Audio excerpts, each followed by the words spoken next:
we are live. Welcome to UCFsports.com live on a Wednesday night. I'm Brandon Helwig, the publisher of UCFsports.com.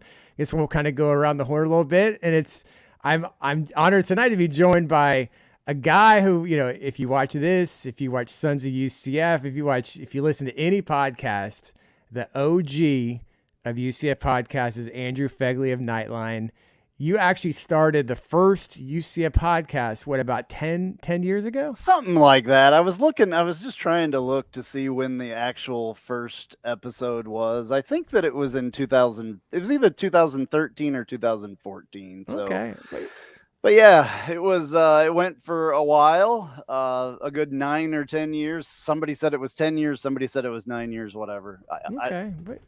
But it was audio, and then you were on the radio, the actual radio, and so there was a few different incarnations of the show through the years. Then down below us, we got Dolly Drama, who's if you've watched any of these things, you know who Dolly is. If you're on UCFsports.com, The Dungeon, Twitter, Sons of UCF, you wrote an excellent column. I'm trying to pull that up while we're talking. You wrote a great column today that I believe was published on the Sons of UCF website, just kind of recapping a sad weekend.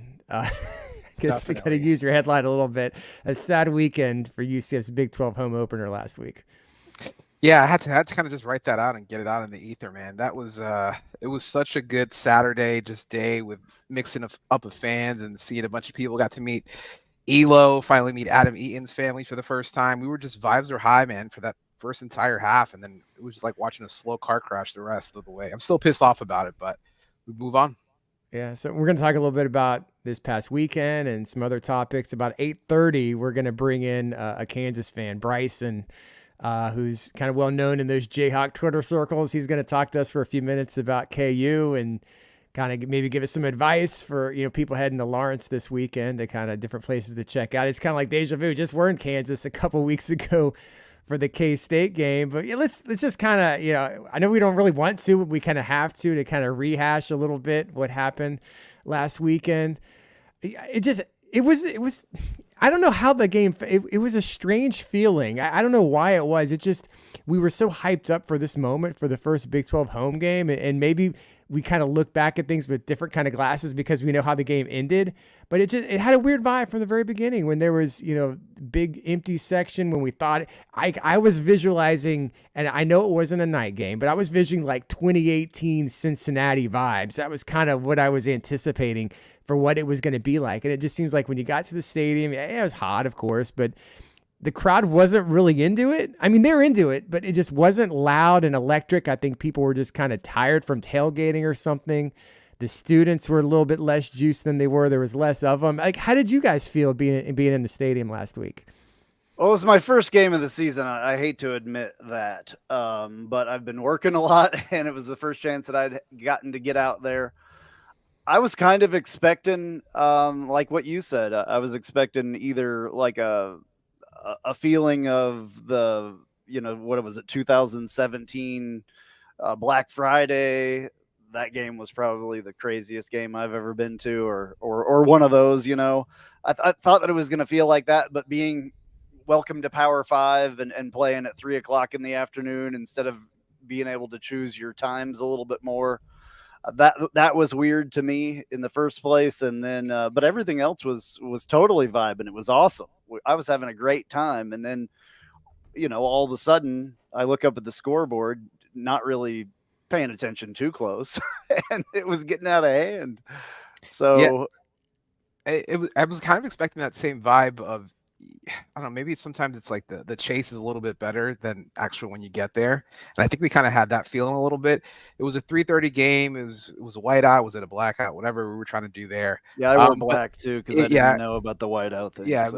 it was just kind of what I thought it was always going to be, like a Stanford or a Pitt. Just kind of we're rolling, we're blowing them out, we're doing what we need to do, and it was enjoyable. And then it definitely just felt kind of flat. The energy, I think the threat of weather was a little weird for everybody. Family weekend, there was a ton of announcements. I mean, I thought the roof was going to blow off for the 2013 team, kind of remembrance and just talking about them. That was kind of flat too. People in my section weren't even standing up for that. I'm like, these are the dudes. Yeah. So it was just it just felt a little bit flat. And then that student section kind of just pedaling out, when it was 21-0 in the first quarter. That was a little odd though too. I expected that to be a game that asses were in seats till the final 0-0. Yeah. Yeah, we know how the game went. I'm not surprised when people started to leave in the fourth quarter. I mean, it was 35-10. It was 35-10. I mean, I'm not going to criticize anybody. I mean, I don't know if you spend lots of money on donations and tickets and parking and all that stuff. I don't know why anyone leaves early, but if you're a student, we know that it's a huge student section for UCF, and I feel it's unfair that the students kind of take a bad rap because the real fan students, they're the ones in the south end zone. They didn't leave. That section was packed. The only problem is Baylor was going the other direction in the fourth quarter, so no one really focused on them. But they were there the entire game and being loud. It was just the less dedicated students. Those were the ones that kind of tilted out early. Yeah, and that kind of always happens. I mean, the students kind of want to go, drink and have fun and get their evening going and all that stuff. I get it. But the players have even said it makes a big deal. It's a big deal when the bounce house is loud and proud and going hard. I mean, which is true. Don't get me wrong. I mean, that's valid. But it was 35-10. It shouldn't matter if the stadium was empty or full. It was 35-10. Right. Come on. Yeah. But I feel like we had that juice. I mean, granted they were night games. We had those for the first two games though, from beginning to end though. You know what I mean? So yeah, for a Big 12 opponent, for what Baylor kind of meant to this program, I mean, it wasn't like bars were opening up at 4:00 in the afternoon. I mean, the game was still rolling. The night was still there.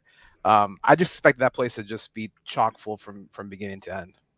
I wonder if people actually knew, how big of a deal that was to the program. I mean, not the fans like you and I, but the fans, the casual fan. I wonder if they knew how big of a deal. You would think they would. I mean, Baylor is not Villanova, yet right. Villanova had a better crowd that stayed a longer period of time. I mean, I don't know. I mean, I know Baylor doesn't, it's the big, we're going to see this a lot in the Big 12. There's no regional teams. Yeah, there are names we've heard about, but it's not, regional to Florida that maybe students were, more aware of. And Baylor didn't bring, they brought some fans. It wasn't anything remarkably different from, some AAC opponents. I mean, it felt like an AAC opponent when we were kicking their ass. I mean, in the beginning, it would just Johnny Richardson just rips that off. Maybe it's just kind of like there just wasn't. There was excitement, but there wasn't like a juice or an edge. And I don't know if that's like, I know we're trying to be better fans and all that. We were so good in the tailgate scene, man. We were so like welcoming to fans and Baylor. And that's people great. Just like I don't know. I'm saying it wasn't like that Raiders, like you're on an away game. Like, you know what I mean? Just kind of like an edge. Yeah. Just like, this is our first, like we just kind of just smooth over, and we're growing up too. But I don't know, maybe that was the edge that was weird. And then also the placating on top of that with family weekend. Kids were with their parents, so they weren't going that hard. A big part of it. Yeah, so everybody was just all over the place. Even the Alumni Center tailgate, which is usually full, you have to like wait for the free beer. I mean, they just had them waiting there.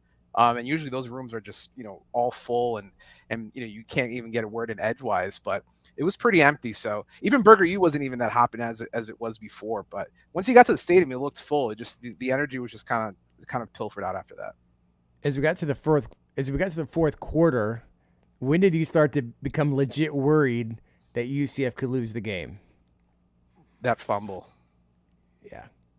That fumble, because I don't think RJ Harvey had any intention of running that. That was going to be a pass play.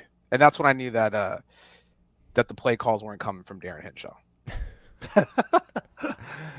Yeah, I think the frequent usage of Wildcat and some of these other trick plays, they definitely are reminiscent of a quote unquote former play caller UCF's had in the last couple of years.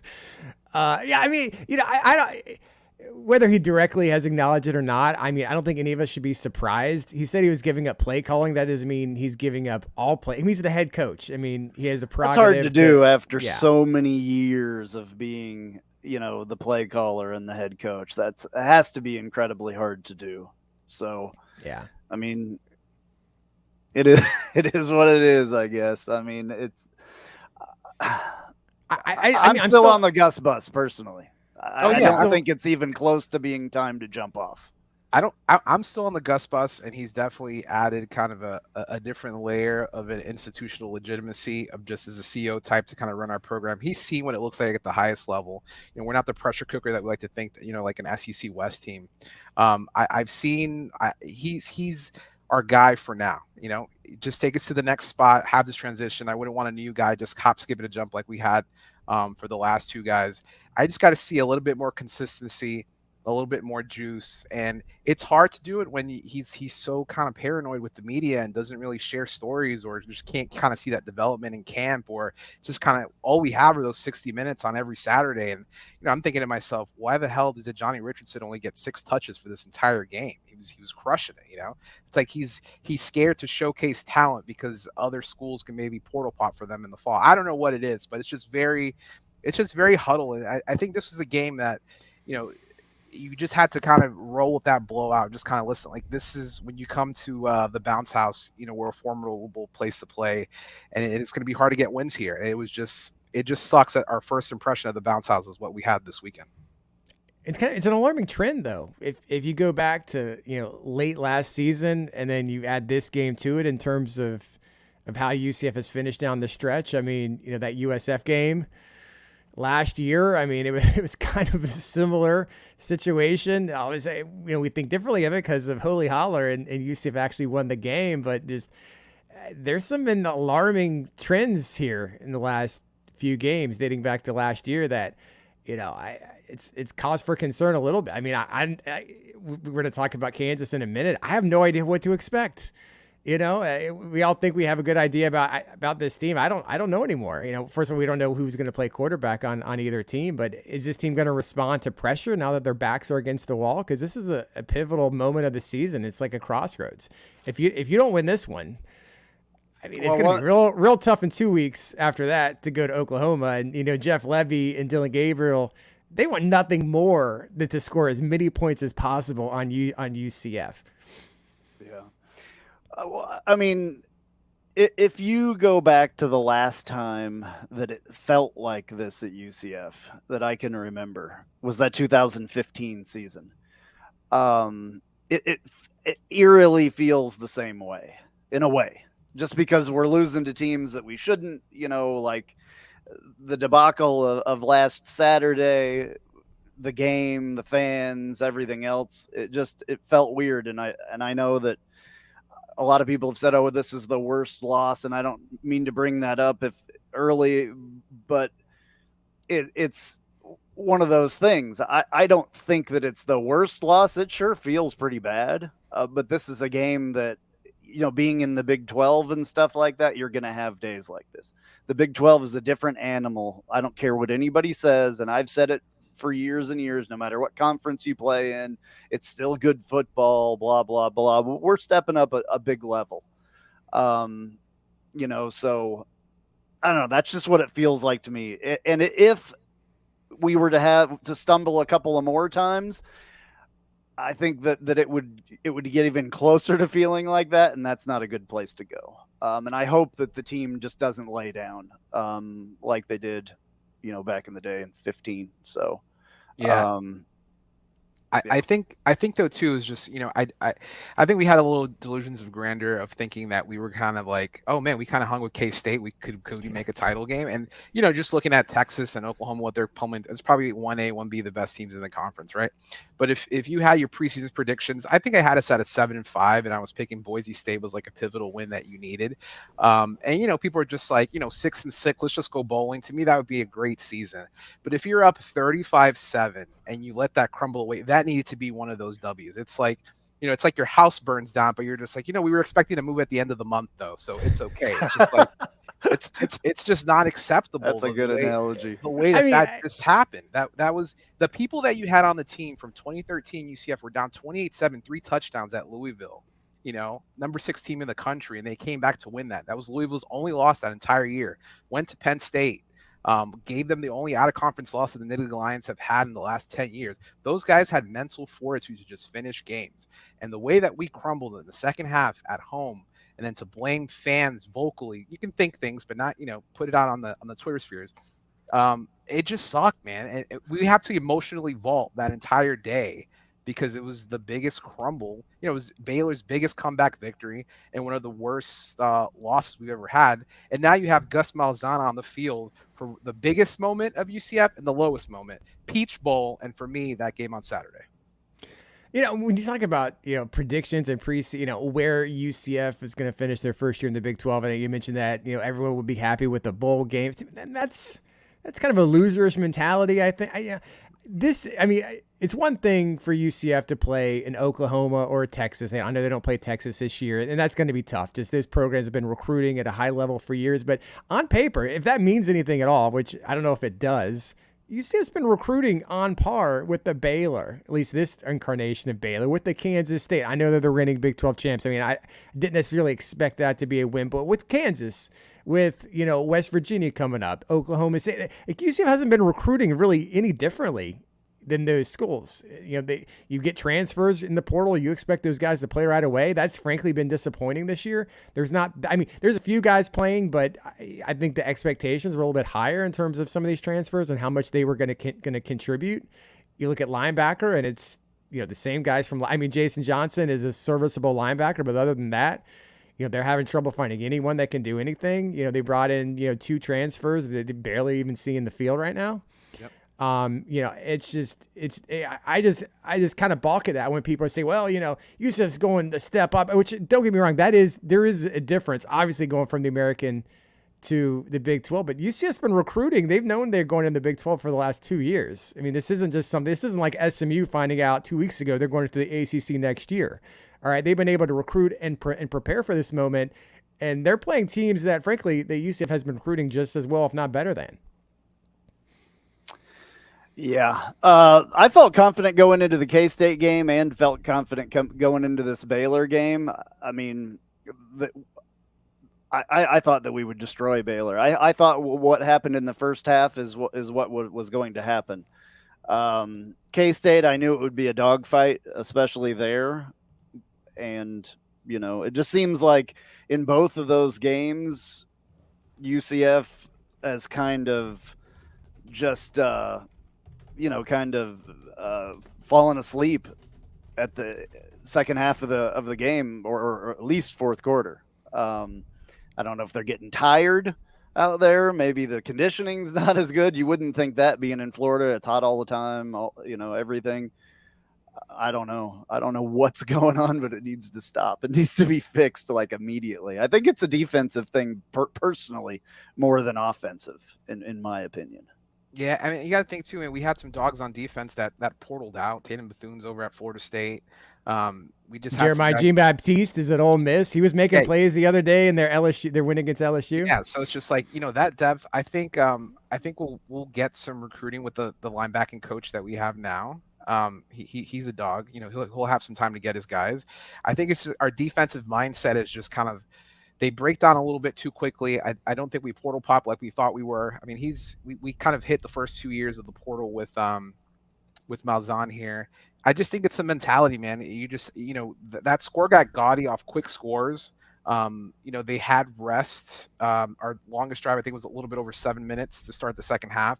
And then it was only 2.5 minute kind of drives. And, that can kind of gas you. You can kind of feel that momentum of having coming back. We traded, A Will for T Will.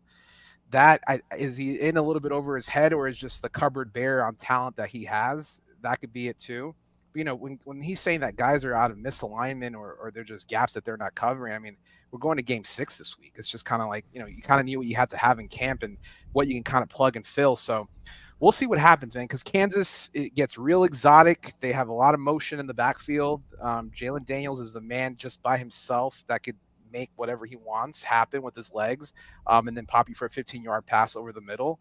And their running back core is probably the best that we're probably going to see in the entire Big 12. So our linebacking core is going to have their work cut out for them, and we can't have this defensive line kind of overcorrect and just get gas, because they can throttle a little tempo as well. So if we're going to be in this, it's going to be a shootout, but Kansas is going to get their points.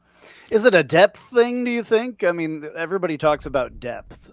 depth, and we don't have the players to keep everybody fresh. The quality, moving in and out. I mean, they do a lot of substitutions. I mean, you look at some of the positions. You got Jason Johnson doesn't come off the field. He plays every snap. You got defensive ends who have been playing the majority of the snaps. You've got some guys in the secondary who play pretty much every snap. I mean, so the depth is a problem. Yeah. At least depth. And that's recruiting. They're comfortable playing. I mean, it was like that last year. Jason Johnson, man, I have to say, man, that guy is an absolute stud and probably one of the best players on our entire defense, if not the best player.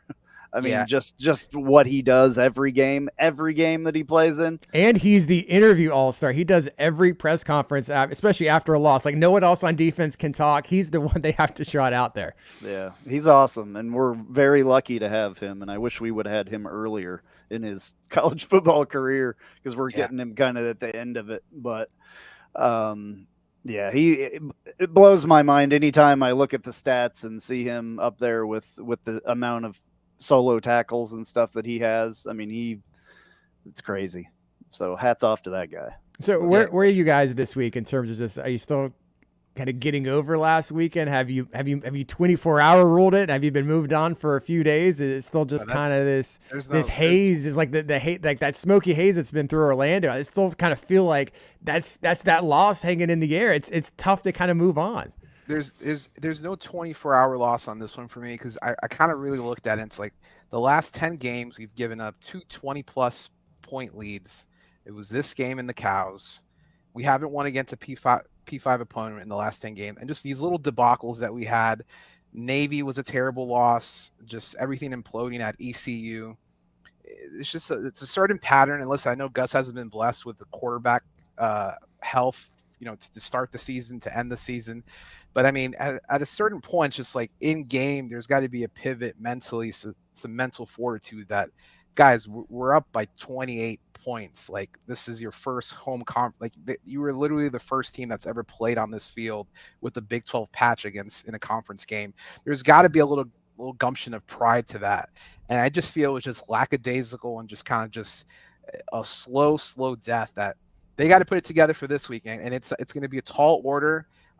If it gets crazy in Lawrence, you're going to have a long 2 weeks to think about it. And you, at the end of the road, you got Dylan Gabriel with Jeff Lebby have a page in their playbook of ways to abuse UCF. They're going to get their mark on us as well. So I just think for our psyche, we need to kind of pull through and whoever we roll with Timmy. I hope we don't rush JRP back because we're definitely going to need him for the back half to kind of get some wins. But I just kind of want us to play sound. The other thing that kind of hurt me too was the most blue chip talent we ever had on campus. And we pulled that, If you want to talk about future of college football, you have to blow the doors off that entire day.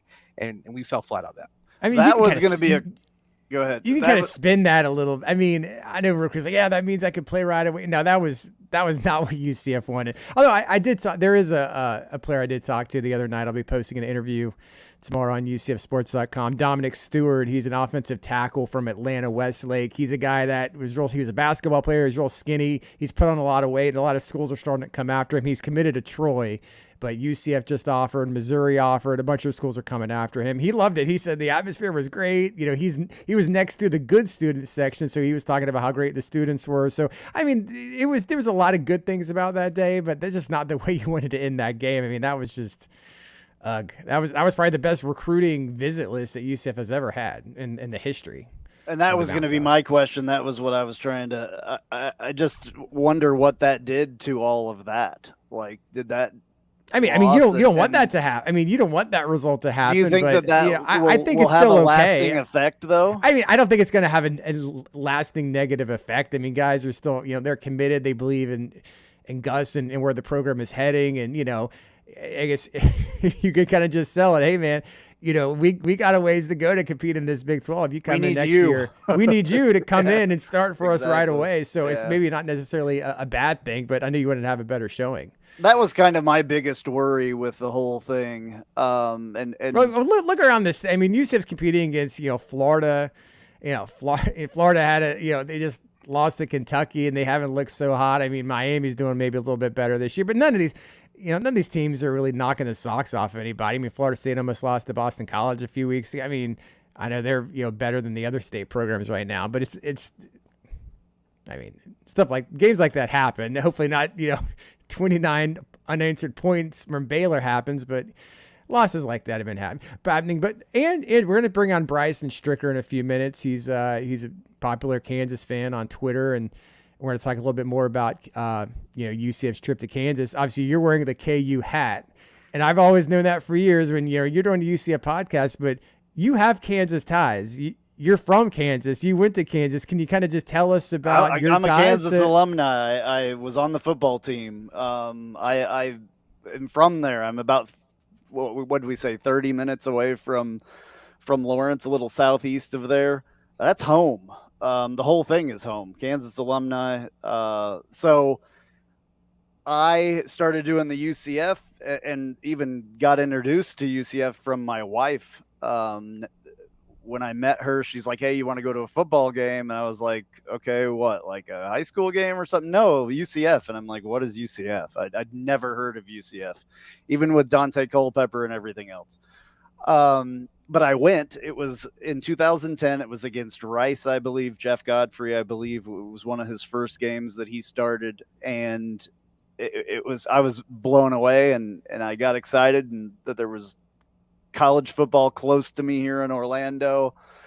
So I just fell in love with UCF and was looking for more information at one point, and I found Brandon's website. And then I was talking to a friend of mine that I worked with at the hospital, and he was like, "Hey, you know what? We should start a podcast because you're like way into it already." I'm like, "Okay, well, let's do it."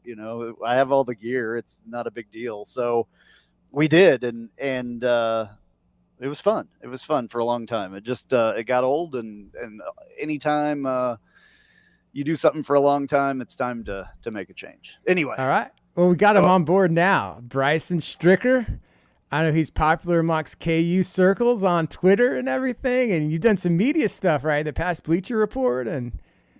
Yeah. I still work at Bleacher Report. I do social stuff at Bleacher Report. So. Awesome, man. Well, I appreciate you joining us tonight. Yes, we want to talk a little bit about Kansas football and obviously UCF's first trip to Kansas here later this week. So I guess first off, Bryce, can you just kind of, lay out, the vibe of everything right now? I mean, we all know Kansas basketball has been, national powerhouse for generations. Kansas football, kind of ebbs and flows more, you know what I mean, has not really been, anywhere near the success of Kansas basketball. But I mean, with Lance Leipold coming in a couple years ago, the program's really been on the upswing. Are Kansas fans getting more behind football maybe than they ever have been?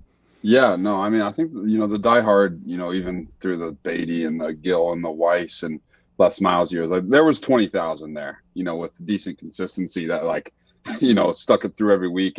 And that 20,000 obviously has now grown a little bit. And I think what you're seeing now is, the casual fan that would have checked out right about now. I mean, our late night, which is like the beginning of basketball season thing, is actually this Friday, and this is typically when half the fan base leaves. They're like, okay, it's basketball season now.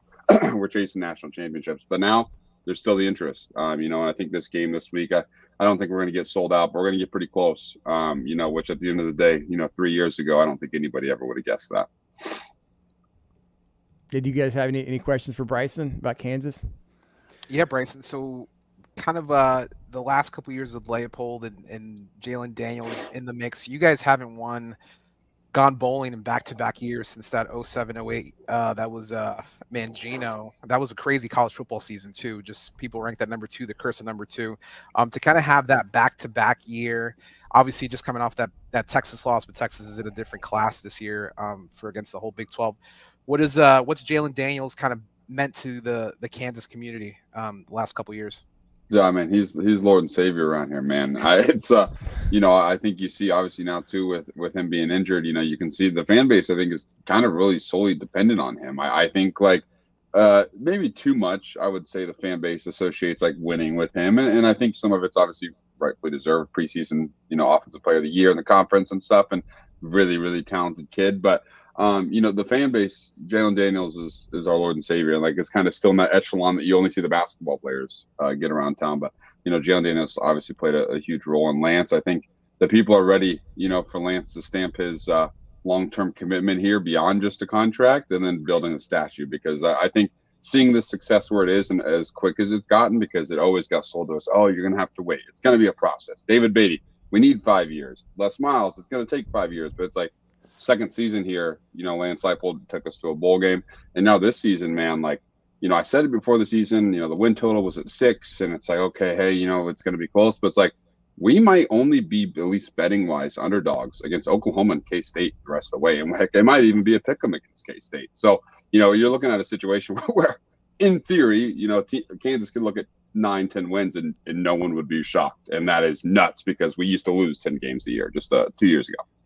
Right. You're talking about Jalen Daniels.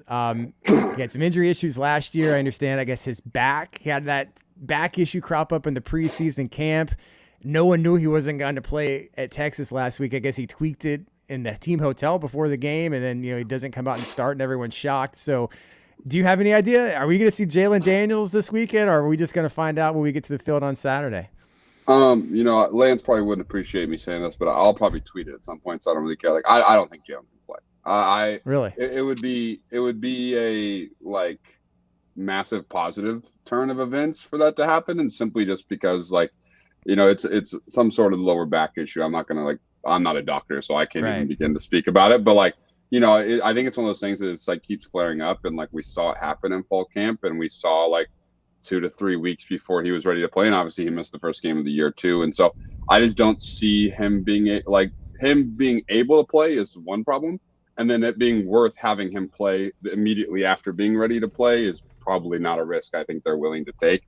And I think too, just in general, like, I think you guys might, be a tougher game for us than Oklahoma State next week, for example. But it's like, you're really kind of looking at, you might have a grace period here of 3 weeks you could give Jalen, where it's like, okay, we play Oklahoma State next week. I think that we obviously beat them last year with Jason being a bye week. And then, I mean, I'm a realist. We're not going to beat Oklahoma. It's like, you could really look at sitting him out the rest of the month and say, hey, give your back time to heal. You're perfectly fine. Let's go win some games in November and try and end the season 9-3, So I don't see a world he plays this week. Talk about the defense a little bit and how you think they're going to handle the sometimes high-powered UCF offense. Yeah, I'm the biggest optimist you'll ever meet about Kansas football. However, I'm also like naturally a realist, and like our defense metrically, I think has, before the Texas game at least, has been good. But for me, I thought he's pretty athletic, which has always been a struggle for our defense to stop. That fourth and whatever play last week might honestly be the play of the year in college football. I mean, that is just incredible. I know Plumlee, like I couldn't tell you anything about him off the top of my head, but like I've watched him play, and like I think Plumlee is plenty athletic and stuff. But what I see out of your backup quarterback, at least honestly, I think might be a bigger struggle for us in terms of the burst with his athleticism. And so, I don't know what the exact status is on Plumlee either, but, I think we're going to struggle to maintain the quarterback, because that's always been our problem. So, okay, hey, we got to stop the receivers from being wide open. We do that, and then next thing you know, the quarterback's scrambling for 25 yards every other play. And so, I do think we're going to struggle. I think this game's going to be really high scoring. I think you guys too. Like, I think your defense might not be the best in the world either. So we might end up in a good old fashioned shootout, which at least I think all the fans will be happy about at the end of the day. And that's exactly how I've been kind of envisioning this game. Whoever wins is probably going to win in a shootout. And you mentioned John Rice Plumlee, UCF's quarterback. We don't know. We don't know if he's going to play or not. He was technically cleared last Friday. He's going through practice this week. He's kind of dealing with a knee strain. UCF has a bye week. You talk about, we laid out the schedule for Jalen Daniels. Like, if he could just kind of get through these next 2 weeks and sit him out, Kansas might still be okay. UCF has a bye week, and then there's a road game at Oklahoma. So you kind of wonder, are they going to rush him back? His knee took a weird twist on that turf at Boise. Kansas has turf. If you wait till Oklahoma, that's real grass, a little bit more forgiving on that knee. So we'll see if he plays or not. But you guys have, tell us about the backup quarterback, Jason Bean, because it seems like this has been a recurring theme the last couple of years. Jalen Daniels is doing great. He's, looking really good, and then he gets hurt, and he's out for a few games. Jason Bean comes in as the backup and does decently, and it's happening again this season too. Yeah, no, I mean, Bean, like 2 years ago, was the starter, and then last year, or I guess at the end of that first year of Lance Leipold, JV obviously came in against Texas and shocked the world, and, kind of kept that spot last year. But obviously he came in last year against TCU, and heck, we had 3 points at halftime maybe or something, like 7. It wasn't very many. And he came in, scored 4 touchdowns. Like, we almost beat a team that was in the national championship game.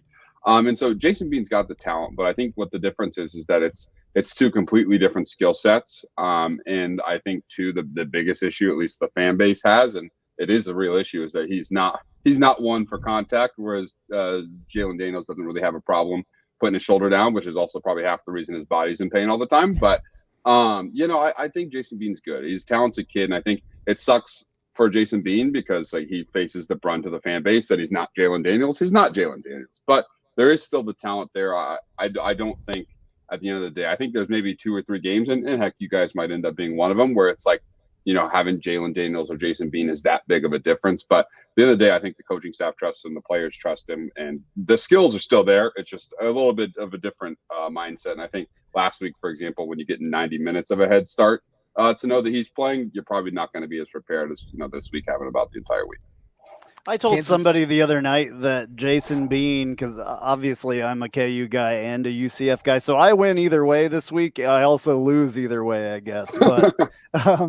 But Jason Bean to me just doesn't have the it factor that Daniels does. Daniels literally has that thing that everybody talks about, the it factor. He has it, and Bean just doesn't as much, maybe a little bit. But that's kind of the biggest thing. It's night and day. When I last week when I was at the UCF game watching the KU game on my phone, and I see Bean going out there, and I'm like, oh man, here we go. I wasn't horribly excited about it, but knew that he could, he could hold his own. But just it's a different game at that point. So yeah, no, I agree. I think that is one of the biggest things, and I think too, just like leadership styles and all that and the other, it's like it's like, who do you want to lead the front lines for you? And it's a guy like Jalen Daniels. Like, he's a guy that the team knows will go die for him. And I think it was 2 seasons ago when we played Oklahoma and we almost beat them when they had Caleb Williams. And it's like he had a run where he like juked like 45 people and ran out of bounds at the 1-yard line instead of just like going in and taking the contact to score a touchdown. And I don't think we scored a touchdown that drive. Like we ended up getting stopped on the one. And it's like, it's one of those things the fan base will never forget that. And it's one of those things that is those small things, that make up the difference there. Right. Now, this will be UCF's second trip to Kansas in 2 weeks. They were in Manhattan a couple weeks ago to play K-State. I don't think we're going to see a ton of UCF fans making the trip. I think more fans went to K-State a couple weeks ago. I'm going, though. Just kind of tell us what's Lawrence like. I know it's a college town just outside of KC. As someone who's, I don't know where you're from originally, if you're from KC or the area, but just kind of tell us what Lawrence is like. Yeah, no, Lawrence is wonderful. And I always tell people the most beautiful part of coming to Lawrence over Manhattan is our football stadium doesn't smell like manure at halftime when all the cattle manure starts that aroma comes in. It happens, and people never believe me, man. Yep. It smells horrible. That's true. But nonetheless, that is the best part, is what I would say. But all in general, like I always say, like Kansas or Lawrence is just like a very small but decent sized city. It's like the community is there. Like, you can go places and you recognize people at the restaurants, the manager at the bar, the bartender. But at the same time, it does have some of that big city feel. Like there's plenty of different restaurants. There's plenty of things to do. I don't know if people are, typically that would be traveling would stay in Kansas City or stay in Lawrence, but plenty of good places. If you're in Kansas City, Joe's Barbecue, man, is a must get. Absolutely. A must stop. So good. And then in Lawrence too, just plenty of my favorite thing is like Mass Street. There's so many places to drink. There's a different place to drink. There's different vibes. Whatever you're looking for, you walk 2 or 3 blocks down Mass Street, and you'll find it at some point. And Lawrence, the most beautiful part about it too is just like how like kind of chill it is. Like I love someone that travels a lot for work. Like you go to New York City and like you can't even hear yourself think, and like people honking at you. It's like it's very nice. It's the Midwestern. People are nice. People are calm. And to me, I think that's wonderful. I told one of my friends that's going to go, he's going to stay in Kansas City and drive to Lawrence. I told him, a few places to go in Kansas City and all that stuff, but told him in Lawrence, I said, just beware. The Kansas fans are going to be really nice to you. Like way more than you're used to. It's going to weird you out, especially coming from Florida, because they're just not used to Midwest people being the way that they are. They're just very, very nice people, genuinely nice for the most part. For the most So- part, unless you guys start beating us, it might get hostile. It might get a little heated, but Be nice before the game. But Mass Street still will be very exciting. Yeah, you before mentioned and Mass Street. Is that just kind of the downtown hub? I know we were talking about K-State. They got Aggieville, which is kind of where the student hangouts are. Then you had the downtown, it was a little different vibe. Is Mass Street just kind of where everybody gathers? Yeah, Mass Street's like more or less Main Street in Lawrence. You know, you're downtown, just like it's Massachusetts Street. It's like, I mean, it's a very long street, but like the main gist of it's from like 6th to like 12th. So you got 6 nice blocks of restaurants and bars, and you can do anything you need to do. You can find it on Mass Street. So I always believe that's the place to go. Some good restaurants. If anyone wants pizza, Papakino's Pizza, man, best place to get pizza down there as well. Now, What's it called? Papa what? Papakino's. Papakino's. Okay, I got you. Bryson, I've been trying to talk a little smack to KU fans on the X, and they've always defaulted back to basketball, which is obviously you guys are chasing national championships, and you know that's your pedigree. Tell me a little bit about what's the move. We'll probably only be there for the first day or so, but the Kansas City basketball tournament. What's the move for that kind of that vibe for March when UCF fans go to Kansas City? Yeah, no. So I'll be honest with you guys. I'm a football only guy. And I think, Brandon, when you talked to JK, I think he told you, if you need a guy to talk, I'm a football only. I do not care about the basketball team. I do not. I watch because, like, why wouldn't I? But it's like, we don't need to get this. The Arterio Morris got kicked off the team. I had no clue who that dude was. I do not know. Like, is that weird? I mean, that's got to be kind of weird. I mean, we feel like with UCF fans, I mean, majority of fans are 100% football, nothing else. So that's not weird for UCF. I feel like that's really strange for KU, weird. though. And it's very weird. It's the only reason I've gained any of what am I following. It's because it's like it's March and it's like we're in the Final Four, and I'm like, dude, like, imagine if we win 6 games in football. And it's like, dude, shut up. We're about to win the national title. It's like no one cares.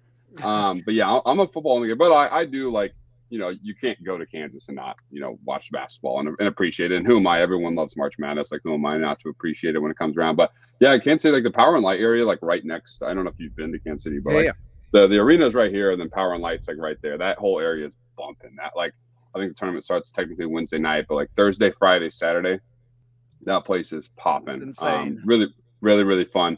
Lots of really good places. Johnny's is one of my favorite, like, local bars. We have it in Kansas City, have it in Lawrence, have it in like a little bit outside of Kansas City.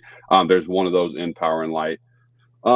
There's a Sporting KC bar. I don't remember, or MLS. I don't remember what it's called, but they have like you can play games. They have like a big shuffleboard and stuff like that. It's a good place to chill. But just the open area is just a great place to watch sports. Like, I watched the Super Bowl in 2020 when the Chiefs were in it there, and it's just a great, like, if you ever watch like the World Cup or the Women's World Cup, like they panned all the fans, like that is that inside area, and it's such a cool place to watch a sporting event as well.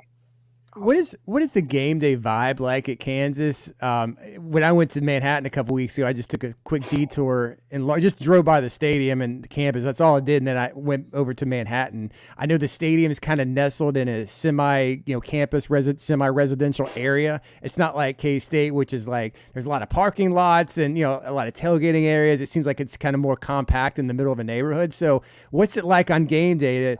Is parking a problem? Are people just tailgating anywhere they can find a green spot? What are we going to see on Saturday? Yeah, so any green areas you saw when you drove by will have a car in them or will have a person standing on them. And it's one of those things, like, I used to think it was kind of weird, but I honestly, like, now kind of really appreciate it after, like, going to places like K-State. And, like, I went to Memphis when we played Memphis, like, 7 years ago, and then obviously was just there again for the Liberty Bowl. Like, those places, like, when it's just tailgate and just the parking lot, like, it's a little bit weird to me now. Like, it's like, I love, like, you're basically tailgating in someone's yard, and, like, it's really nice. Like, basically what it is, all the landlords own the homes. They sell the parking spots in the front, and then you kind of tailgate in the yard, and you can, like, a lot of places they'll let you have access to the house to go to the bathroom and stuff. But it's just really nice. It's like the entire area has basically, like, becomes a party, and it's like it's one of those things I think is really cool for the experience, but I've actually always kind of felt maybe hurts the football program, because you'll also notice you will have a lot of people still out there partying when the football game starts. And most of it, obviously, the past 10 years or so has been because no one wanted to watch the football. But now it's like no one wants to leave the party. They'll, like, literally, like, set up TVs and stuff, and people will be watching the game outside the game in someone's front yard or in their porch or whatever. So it's a really cool atmosphere, and it's one of those things I always tell people, like, you bring your own beer, anyone will invite you in. You know, you hand someone a beer and say, "Hey, you got any food for me?" They'll let you in. It's a really cool environment.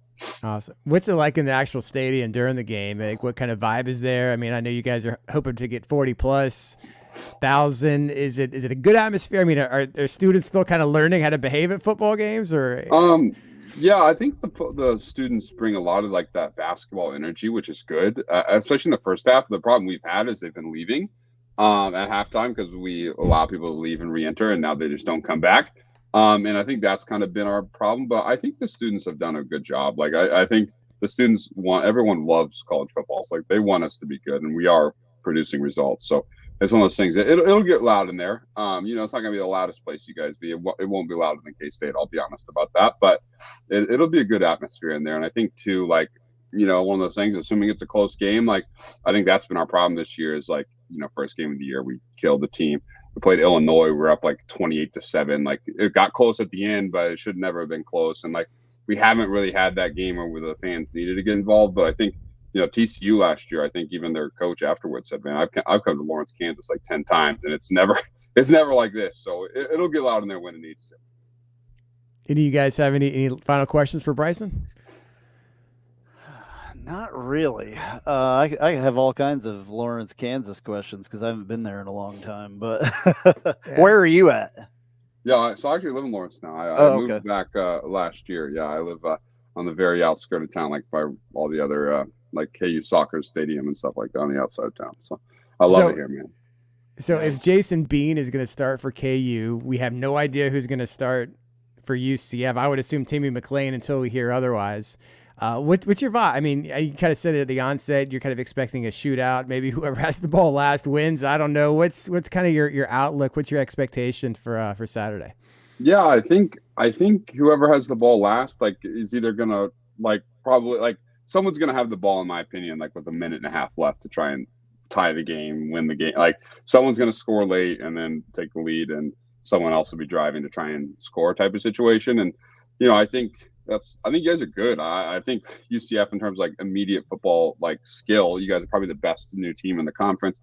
But you know, my kind of take has been, I think you guys have been kind of getting banged up. It's like the problem will be the attrition of moving from playing. You guys were always the better team every week, and now you're playing teams that are all going to be just as big, if not bigger than you. And it's like that'll take time. And I think you guys have been recruiting well, so I don't think it's going to take you too long. Obviously, Gus Malzahn has plenty of pedigree as well. But it's one of those things. I think for me, it's like, hey, if we go win this game, which obviously we're betting favorites, and you know, like I would say we are a little bit better than you guys, but it's one of those things. Like if we go win that game, it's like it shows that we are as good as we all want to think we are. And so I think it's a really good litmus test for us. And I think it's going to be a good game. Super entertaining. Very excited. I normally have to work Saturdays working in sports with college football, but I made sure to get this one off because it's going to be a good one. And hopefully my team comes out on the right side. Awesome. Well, I appreciate it, Bryson. Thanks for your expertise and advice on Lawrence. Maybe I'll see you in the stadium on Saturday. Yeah. Hopefully I have a smile on my face. Hopefully we're winning, but appreciate you guys having me out. I appreciate it. Yeah, Thank you, Bryson. Yep. All right. That was good stuff from Bryson. I didn't realize he had moved to Lawrence. I know he's big on Twitter with the KU fans. I didn't realize he was football only. I mean, I knew he was big into football because I was talking. There's a lot of that, though. There's a lot of that. I was talking with John Kirby, the publisher of the KU Rival site, and you know, we were kind of talking about the whole football basketball dynamic, and it said, you know, a lot of the people you come across are, you know, basketball centric fans, and they like barely pay attention to football, and he's different. That's unique.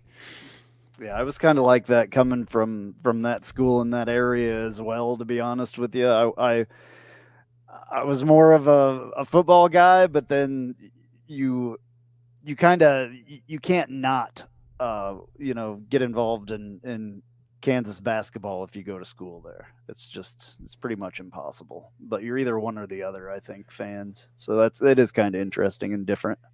Yeah, to kind of wind down on this show, I guess we'll just kind of go around the horn. Like, what do you want to see this weekend? What do you want to see on Saturday? What's going to get you, I guess, excited again about this football season? What about you, Andrew? I want to see UCF really play the entire game, offensively and defensively. I think that it's going to take playing the entire game. The line right now is minus Is it 3? 1.5 now it on went down. ESPN. Yeah, it went down for KU, so it's a lot closer than it was. I think it absolutely is going to be a shootout. I don't know. Like I said, I win and I lose both ways. So it's a weird week for me. I never wanted this to happen, but it's happening. So it's No, I would think that it's exciting for you. And when you look at it the other way, I mean, Big 12, UCF's you get to.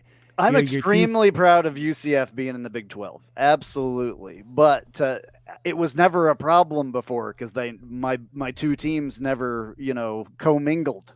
And now they're in the same conference. It's, it's just I'm torn because I love UCF and I love Kansas. I'm going to root for both teams this week. I'm not going to pick a favorite over the other one. I'm going to root for, I can, be happy for every play, I guess. But obviously I know the UCF situation a little bit better. I'm a little bit closer to that. So it's going to be hard. Just bet the over. Bet the over. Yeah. To enjoy the entire game.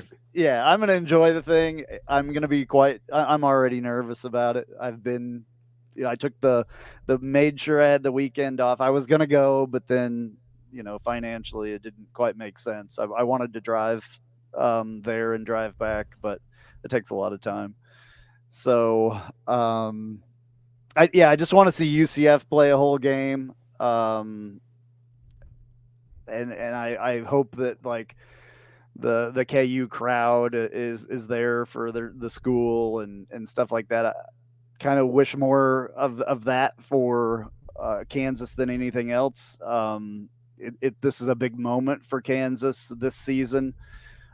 I'm so glad that they have Coach Leipold. I think it's huge for them. So. Yeah, I don't know what else to say really. What about you, Dallin? What do you hope to see this weekend? I just hope that we can shake off that loss. I don't want to see a slow start. If we get behind the chains on these guys, they can score quickly. If JRP is back, let's let JRP be back in all facets. Want to see some Johnny Richardson production and RJ Harvey. I mean, if we're going to have him in there, let's let him be a running back. I'm tired of this wildcat formation and situations that kind of don't make sense. I'd like to see our receivers get a balanced attack to either feast or famine with Kobe Hudson or Javon Baker explodes with a specific quarterback for a specific game. Let's see them a little bit more balanced. Kansas deals the rock to like 5 receivers, and they have a 2-head beast as well. So our secondary is gonna take their lumps. Our linebacking core is going to get taxed. It's definitely going to be a shootout. But I need to see the mental fortitude of these guys to execute, not get spooked. We've already weathered the worst storm, really, that we're kind of happy to do that. And don't make the moment too big, because if you let this kind of pile on and happen like Furman in 15, this could go really ugly really quick. And I don't want these guys looking too far ahead to getting healthier on a bye week and, maybe tagging a number on Dylan Gabriel. Let's just get a respectable conference win. You need your first one to kind of start the show rolling. If we can get this 4-2, get some juice on a bye week. For as many Auburn fans, you talk about the Gus Malzahn experiment, there's always inexplicable weird losses, and then he pulls out something crazy that he'll beat an LSU or an Alabama. Maybe let's let that be these next 2 weeks, and get something going, because I would really hate for homecoming to be, kind of flat and a struggle bus for bowl eligibility. And then we head over to Cincy as well, and they could be juices. The season's going to be long. You still got trips to Lubbock. And it's Big 12 football, but mentally, I need to see these guys shake it off. I think I wrote in the article, I'm tired of these Monday morning podium pooches. Let me see some Saturday dogs that walk the walk and do it for the entire 4 quarters. Yeah, I want to see how UCF responds with their backs against the wall. I feel like the last 2 teams, K-State a couple weeks ago, they had lost to Missouri. I know it wasn't a conference game, but that was kind of a gut punch at the end of the game on a, was it 60-something yard field goal they lost. And then Baylor, they were in a really tough spot. They lost to Texas State. They got crushed by Texas. fan base is tiring of Dave Aranda. They really needed that UCF win. You could just kind of see how things could have continued to spiral for Baylor if UCF would have held off. And now UCF, they're in those shoes. They're kind of, their backs are against the wall right now. How are they going to respond? I have no idea. I want to see what happens. I just kind of feel like the juice has kind of been sucked out a little bit. I know we were all I think, Dolly, you might have made the comment, like we were just so excited for the journey and to actually get to the Big 12. And now that we're here, it's just kind of like maybe our expectations were higher than they should have been. But, I've seen this is a historic season for UCF football. It's only 2 games. I mean, I think we need to remind ourselves that, all the doom and gloom fans, kind of jumping off the bandwagon, so to speak, after Saturday. It's just 2 games, but this is a pivotal game. This is a crossroads game for UCF.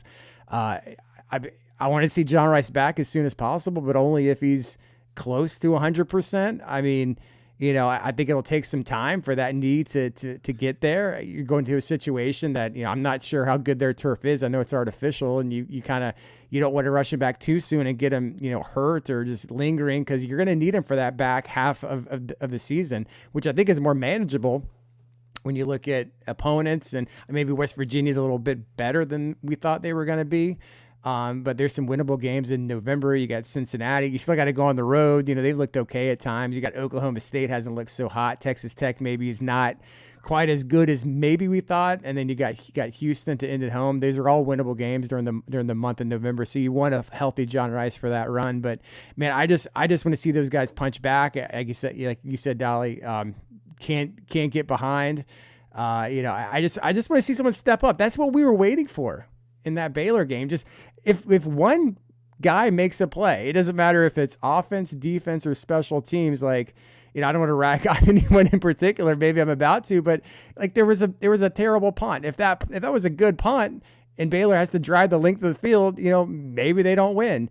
If they make one of those field goals, Baylor doesn't win. If there's not 4 missed tackles on one of that reception that set up Baylor's game-winning field goal, if there wasn't like 4 missed tackles on that play, UCF wins. If someone executes in one of those final drives, whether it's Timmy or somebody else, RJ not fumbling the ball, UCF wins the game. I just want to see somebody step up. This is a huge game for just UCF fans, just to kind of get back on the bandwagon, because I feel things have been kind of sour since that Baylor game. Truly first national game too. Fox broadcast. Yeah, FS1 every week. Yeah, much different being on Fox, I think. This could be only 300,000 people saw us on FS1 last Saturday. It's either really, it was that low. What did O'Leary used to say about TV? He said, either get exposure or you get exposed. We got exposed on Saturday, but we got little exposure. So let's flip that this Saturday. We got to get some juice back, man. We got to get some juice back. That swagger, it's been completely gone. And I think someone made a comment, I probably should have highlighted it a few minutes ago, with that TDT news yesterday, getting that $90 million approved for, that helps a lot, because it had been kind of a depressing week since last Saturday. But that's absolute huge news for UCF, because without that TDT money, I don't know. I mean, they've been fundraising. Maybe they could slowly do a project at a time, but to replace that tower, that's a huge undertaking, and they wouldn't have been able to do that anytime soon. And awesome that you had coverage of that as well on your. We had Kevin Reese. Got to give shout out to Kevin that did Kevin that? Reese awesome. was in there. He was That's getting down there like at 8 a.m. for like every one of these meetings dating back to last summer, reporting back. And I actually watched it on your YouTube channel, so it was awesome to be able to see those moments. Well, I'd be curious to start getting the details of UCF's plans, because I mean, they've been working behind the scenes, hoping or assuming they would get something from the TDT money, and they want to get to work ASAP. Even in the presentation, I think Terry said they could have the tower ready for 2025. So obviously they have the Cure Bowl in December, and then they got the Hula Bowl in January. Maybe they have to wait till those events are done, but I get the sense that they're ready to start doing stuff here in a matter of months, whether that's a full tear down, a partial tear down. I'm not exactly sure what the process is, but I'll be curious to learn here in the next couple of weeks what that process is going to be like. Is there going to be a temporary setup for next year? Would suites or club season ticket holders be displaced? I don't know. It'll be interesting to see how that construction progress goes. It will. It absolutely will. Spend it like Alex is saying right now. Spend it before they take it back. 9 years is a long time. And Cincinnati fans, every time I check my Twitter, there's Oh. somebody just ragging on UCF for that stemming the TDC cows. money. People don't want to travel to Cincinnati. They don't understand what tourism tax dollars are. So Yeah. What do you go to Cincinnati for, besides chili? I don't even, maybe not even that. Yeah. Like I went to the closest I got to it. I went to the Louisville football game, and we stayed right on the line of Cincinnati and Kentucky there, and it it's was Northern Kentucky. Flying to Kentucky to go to Cincinnati. Yeah. Sucks. yeah. All right, You guys. Well, it's don't been a fun find- hour. I just kind of feel like it's just kind of been a low energy week and just kind of that vibe. Hopefully that starts to lift here this Saturday at Lawrence, Kansas. But I appreciate it, Andrew. Always enjoyed coming on air with you through the years, whether it was a podcast, that it was radio. You did a lot for UCF in this realm, and I appreciate everything you've done through the years. And Dally, I always appreciate you joining us. You're doing a great job with your columns, and you've got a really good one to read right now on sonsofUCF.com. Appreciate you, brother. All right, Awesome. guys. Thank you so much. Well, I we will appreciate it. we will talk again soon, and go Knights. Charge Charge on. on. Charge on.